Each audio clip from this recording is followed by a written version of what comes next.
Yeah. You should be very happy. And now for the last question. This is swim or sink time, Harry Graver. Okay. Swim or sink? Usually goes the other way around. Sink or swim? You know what? I'm the radio host. It's my rules. I- Home court advantage. I apologize. You should apologize. Thoroughly. Thoroughly apologize. Last question. The Economist. You're going to like this guy. The Economist, Milton Friedman. Great I was going to say The Economist, Paul Krugman, your favorite character. No.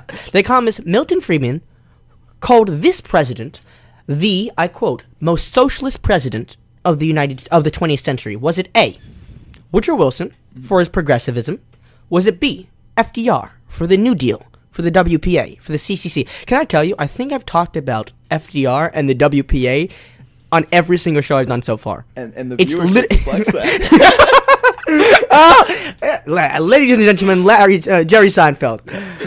FDR, New Deal, WPA. Lyndon B. Johnson for the passage of the Medicaid. That's my... Or was it Richard Nixon for new regulation, such as the EPA?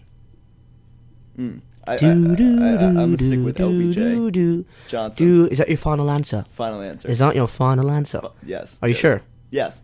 C. You don't want to take a phone call? Maybe a 50-50? Let me break it down to 50-50. Do you want to ask the comment? Let's ask the comment. Ooh, so no one is commenting just as such. I guess the old man is having difficulty reaching the computer. The answer is actually not Lyndon B. Johnson. It was actually Richard Nixon. Interesting. I threw that out there. I thought that was tricky because he was also the only Republican of in the field. Yeah. The only Republican of the four. So, yeah. So, Harry, you ended up getting 2 out of 5. You got the richest president. You got the oldest president. Otherwise, listen. Those are Ted Williams numbers. You'll come back next year. Those are Ted Williams. 400. I mean, you've made it to the Hall of Fame. But you'll come back next year. We'll have you exactly 1 year from today. Okay. And we'll see how you fare then. All right. You happy? You excited for that? On what's today? Today is the President's Day of next year. President's Day of 2013. All right. You excited? Yes. But, Harry, we still have a lot more to talk about, my friend. I'm We've excited. talked about the presidential history. And we've given you this quiz. So let's talk, just you and me. Forget about the questions. Forget about the fact that you embarrass yourself across the airwaves. I'm proud of that performance. You're proud of that performance? I would not be. I will. You're going to defend it, stand strong? Yeah, I'm pretty content with that. You're pretty content. Now, let's talk. We're done with the trivia. Okay. It is President's Day, so let's continue in this trend. Who is your favorite president? Favorite president? Or, better yet, give me your top 3 favorite presidents, and maybe 1 or 2 of your least favorite presidents.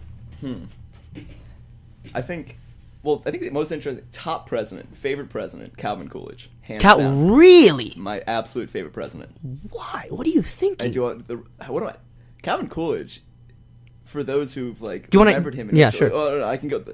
I think Reagan is up there. Even Reagan? though I'm more of a critical of Reagan than a lot. Do your top 3, then we'll discuss. Top 3, Calvin Coolidge, Ronald Reagan, Reagan. and then number 3, I think I'm a good third.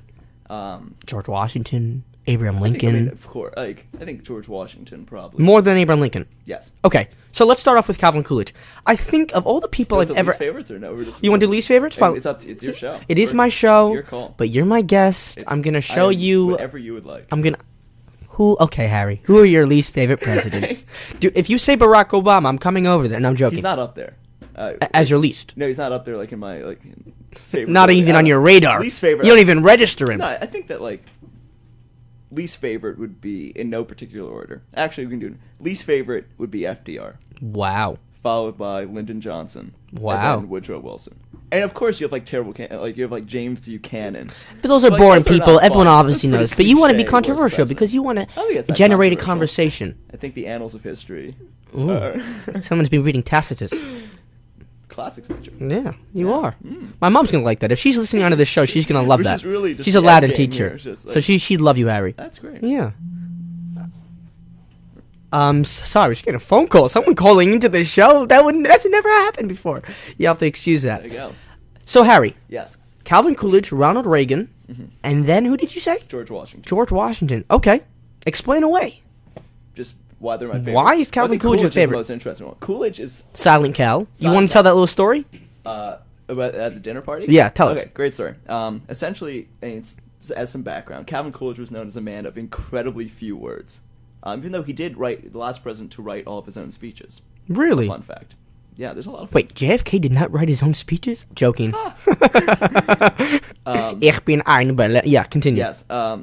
So there's a dinner party, and President Coolidge is there, and this woman comes up to him and goes, President Coolidge, I bet my friend that I can convince you to say more than 3 words. President Coolidge turns to the woman and goes, "You lose." And Boom! walks away. Shot down. Just a great president. Schooled. You got schooled. So that's why he's your favorite? My favorite president's one. Because of his wit? I think that at most base level, his policies were resounding success. The Roaring Twenties, the end of the 1919-1920 Depression, the policies of Harding, Coolidge, Secretary Mellon were a conclusive success, which defined his presidency. A conclusive success, and then what happened in 1929? Well, to pull on your Milton Friedman, give me the Milton Friedman argument. I'm waiting for it. I don't need to give you. I think it's relatively accepted now that that the Great Depression was a monetary phenomenon. Okay. Which Coolidge had nothing to do with. You can blame Wilson for that. Let's blame Wilson. Let's just blame every liberal progressive out there. Well, he started the Fed, which in its early stages did not really do its job. But you could also argue that the Fed, come 1987, for example, with the stock market crash, saved us from an all-out depression. That is a classic Keynesian answer.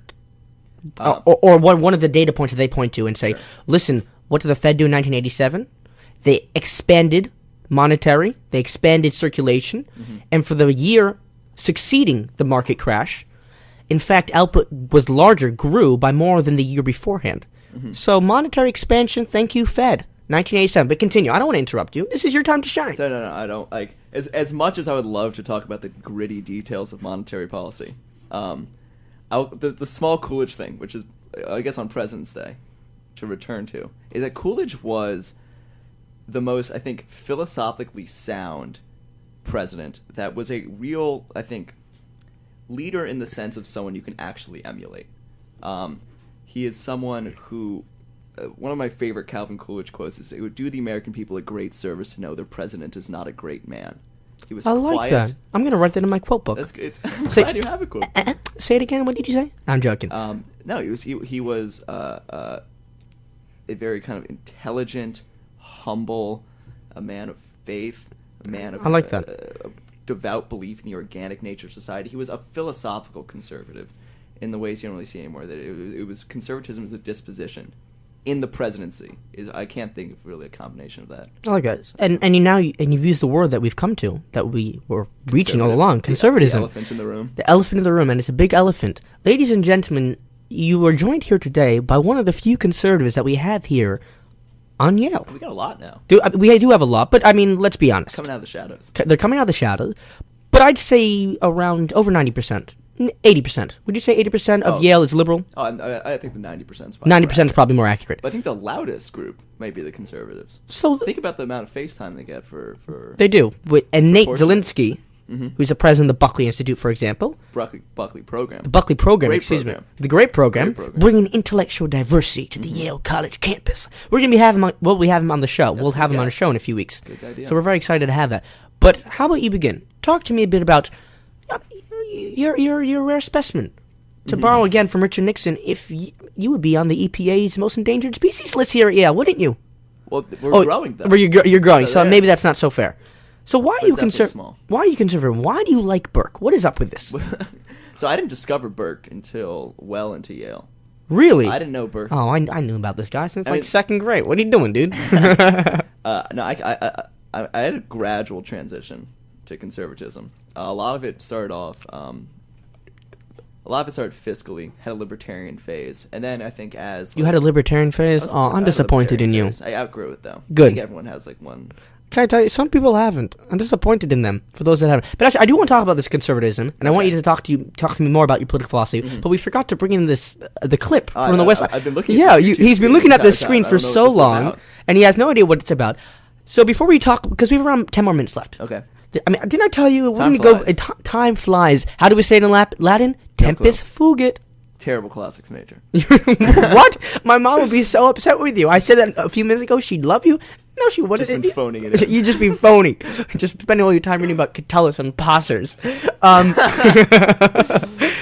want to share with you a clip from The West Wing. This is a great clip, and I want you to defend yourself as a conservative, because we have here Matt Santos Santos. Because the real test for any conservative is Aaron Sorkin. Exactly. And his writing. So let's see if you can defend yourself against this.